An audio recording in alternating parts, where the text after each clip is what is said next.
Hello, my little love. Did you have a good day today? I hope something made you smile. Now take a slow breath, relax your shoulders, and let your mind get soft and quiet. It's time for a gentle bedtime story. Once upon a time, in a peaceful village nestled between green hills and flowing streams, there lived a kind girl with the gentlest heart. Her mother had passed away when she was very small, leaving her with warm memories of soft lullabies and tender embraces.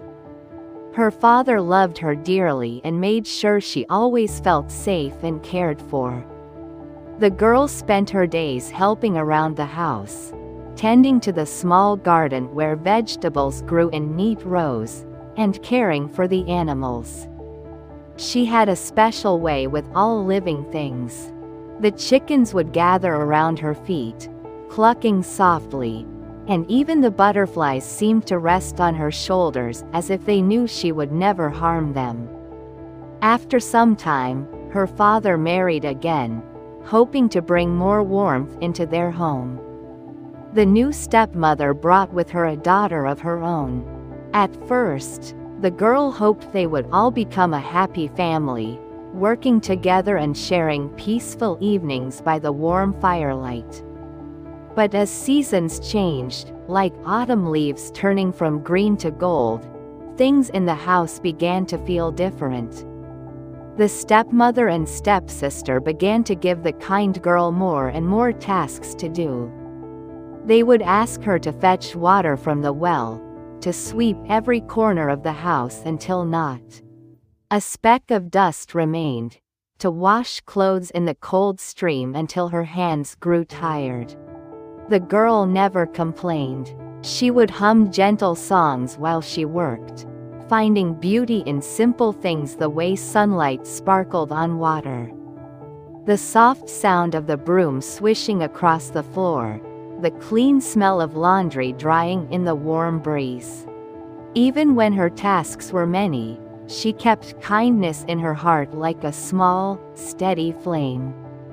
One day, there was to be a wonderful celebration, a festival at the governor's house, where there would be music and dancing, lanterns glowing like earthbound stars, and tables filled with delicious food.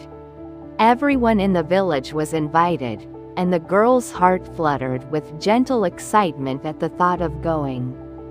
But her stepmother frowned and said the girl had too much work to do.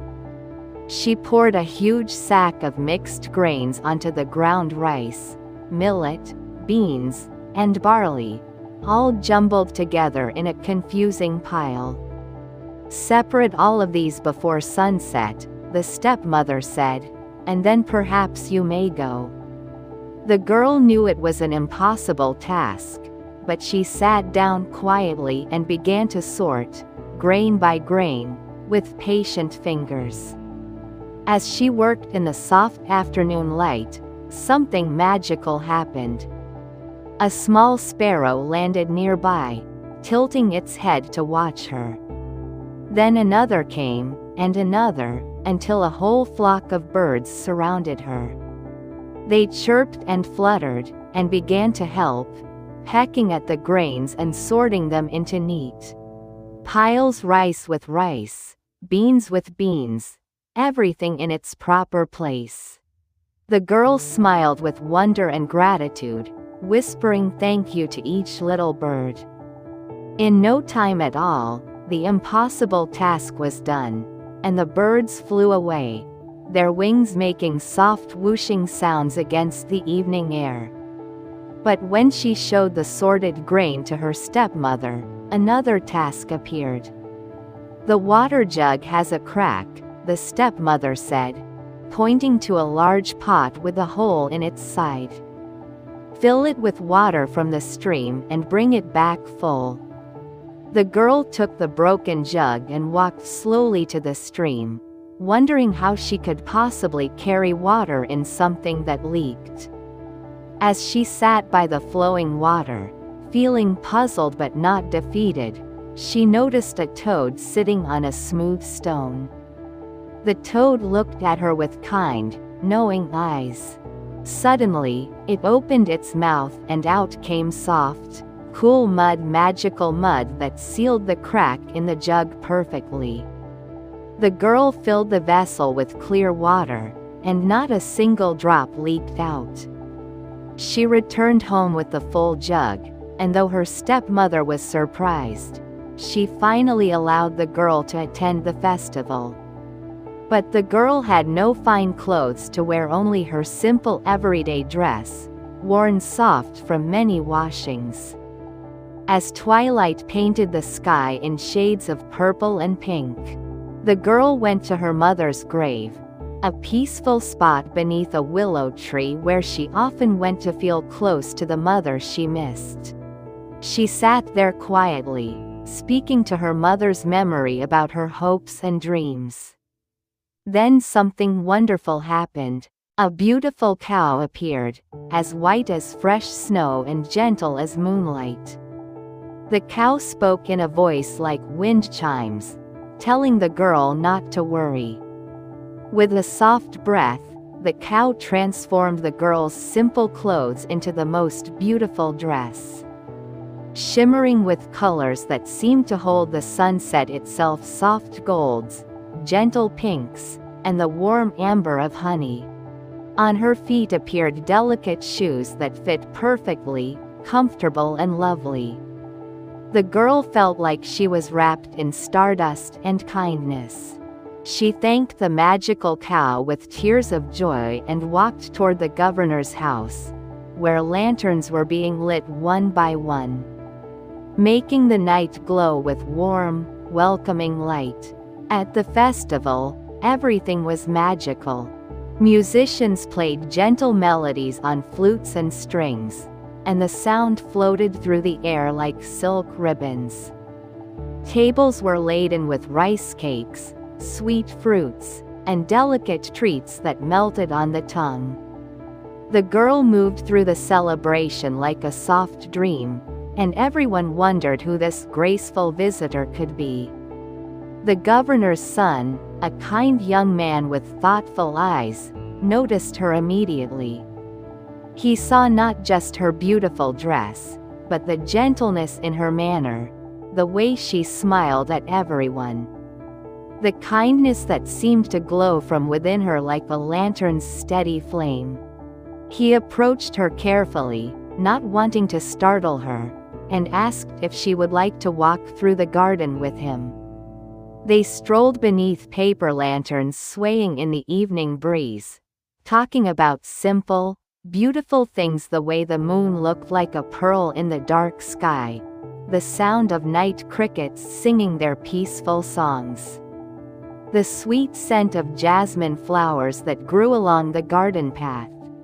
The girl felt happy and understood, as if she had found someone who saw her true heart. But as the night grew deeper and the stars became brighter, the girl remembered she needed to return home.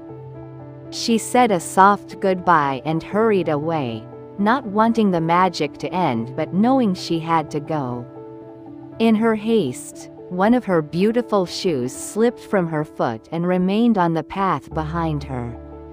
The governor's son found the delicate shoe lying in the moonlight. He picked it up carefully, knowing it belonged to someone special, someone he hoped to see again.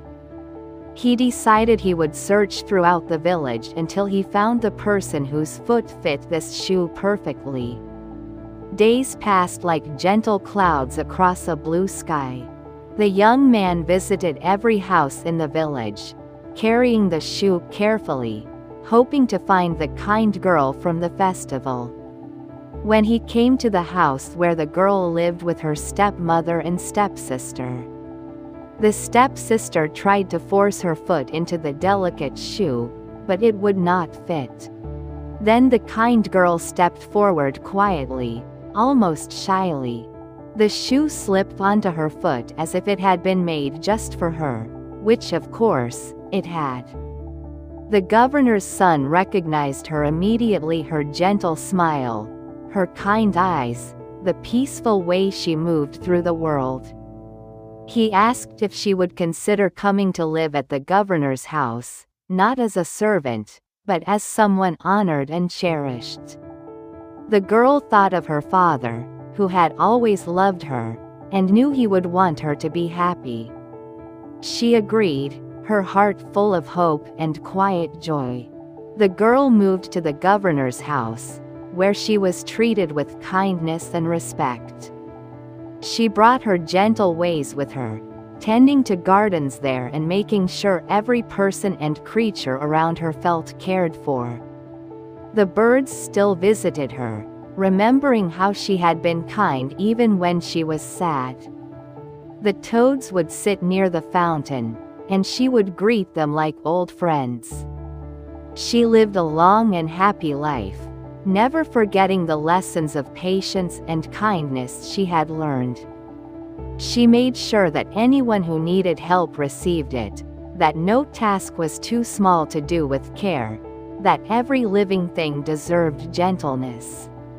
Sometimes, on quiet evenings, she would walk beneath the willow trees and think of her mother, thanking her for watching over her, for sending magical help when she needed it most, for teaching her that true beauty comes from a kind heart and that patience and goodness are always rewarded in time. The village prospered, filled with people who learned from her example that kindness matters, that hard work done with a peaceful heart is never wasted, and that magic exists for those who believe in goodness.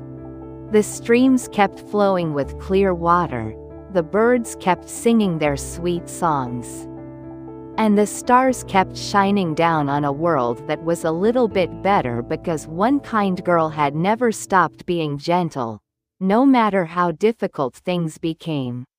And on quiet nights, when the moon was full and bright, you could see paper lanterns glowing in the governor's house, and if you listened very carefully, you might hear soft laughter and the gentle sound of music floating on the breeze, a reminder that kindness and love always find their way home. You did well today, my little love. Now let your eyes grow heavy, and let the night wrap around you like a soft blanket. Sleep well, sweet dreams, and rest deeply.